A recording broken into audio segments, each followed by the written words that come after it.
It's been an up and down season so far for the young Indiana women's soccer team. The team traded wins and losses back and forth before Big Ten play and entered Sunday's nationally televised game against Ohio State with a lot to prove. The women's soccer team gathers for a team meeting just before taking on Ohio State.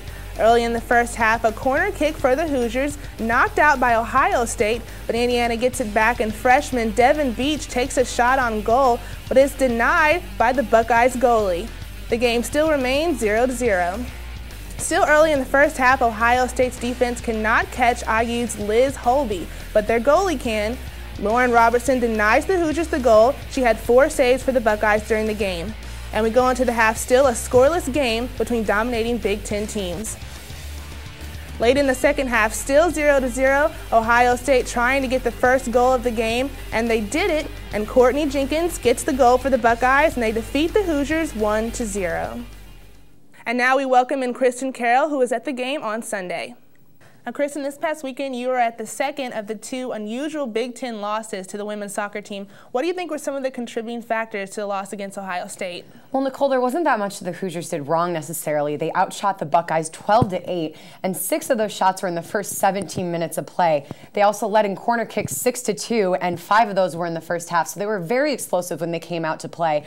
The shot that did the Hoosiers in could actually be considered kind of a lucky shot. It was a cross kick to the back post, but that deflected off the head of midfielder Christy Katinsky and into the goal.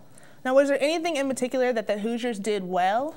Well, though they lost the game, the Hoosier defense was really strong, especially that of freshman goalie Lindsey Campbell. Campbell played the entire 90 minutes of the game, had 2 saves, and one save in particular was a killer header by Buckeye forward Paige Maxwell in minute 56, and was probably the best chance either team had to score, and Campbell did stop that, so. Well, should the Hoosiers really be that discouraged about their losses so far? Not at all. The Hoosiers only lost 1-0 in each game, and Penn State has won the conference for the last 10 years. This is the first time that they've lost to OSU at home since 1995, but the game was by no means a blowout. And Ohio State hadn't played since Wednesday. The Hoosiers played Penn State on Friday, so Ohio State had much fresher legs. And above all, this is a young team. There's no seniors, and almost the entire starting lineup on Sunday's game was split evenly, juniors and freshmen with 1 sophomore. They have 8 more regular season games, and their strength will be tested with their next 4 games on the road. So, okay. Yeah. Good. Thanks, All right. Kristen. On Friday night, the Hoosiers opened their Big Ten season at home against Penn State Nittany Lions. Courtney Cronin and Rachel Benson have more. During their Big Ten regular season opener, the Indiana women's soccer team took a 1-0 loss to the Penn State Nittany Lions here in Bloomington. It's a horrible feeling because we were so close, and that goal was just not what you want to lose against. But this is a good team, and they're the top in the league. So I think we played pretty well. I think we did a lot better than them at times. Coach Mick Lyon felt that despite the team's loss, the offense performed highly Friday night, counteracting with the Penn State defense and holding the Nittany Lions to only 17 shots and 1 goal. I mean, if you don't think there was good effort, then you don't know what a soccer game is what I would say, because the effort of the players to get after the ball, not the greatest shots that were made, but the effort to get there was phenomenal. In fact, not only did the Hoosiers leave tonight's game with a loss, the team only took 9 shots within the 90-minute period, and lead scorer Liz Holby left the game empty-handed. I think today was definitely a more defensive game, and we knew that going into it.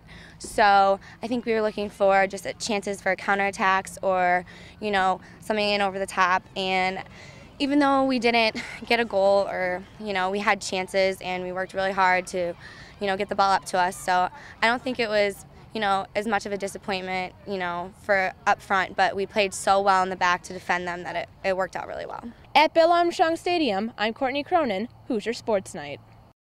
Starting 5 freshmen in the Big Ten opener, Indiana proved they have a young team, but with much potential.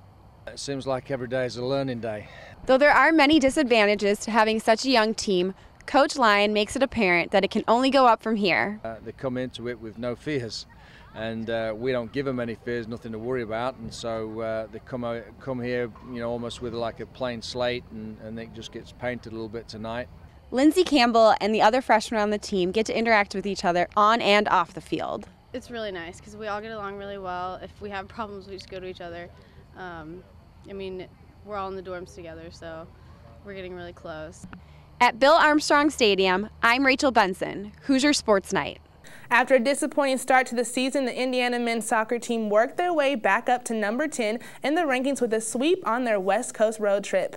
On Saturday, the Hoosiers welcomed UC Santa Barbara to Bill Armstrong Stadium, looking to build off their momentum. IU struggled in the first half, giving up 2 goals to the Gauchos, including one with only 12 seconds left in the half. In the second period, Andy Allard scoring a goal with 2:10 remaining, but that would be it for the Hoosiers as they lost by a score of 2-1. IU outshot the Gauchos by a 21-7 margin, but still picked up the defeat to fall to 4-2-2. The IU volleyball team opened the year against 2 rivals this past weekend. We have full coverage. And we welcome Ben Heisler into the studio to recap the rest of the weekend of college football. Coming up next on Hoosier Sports Night.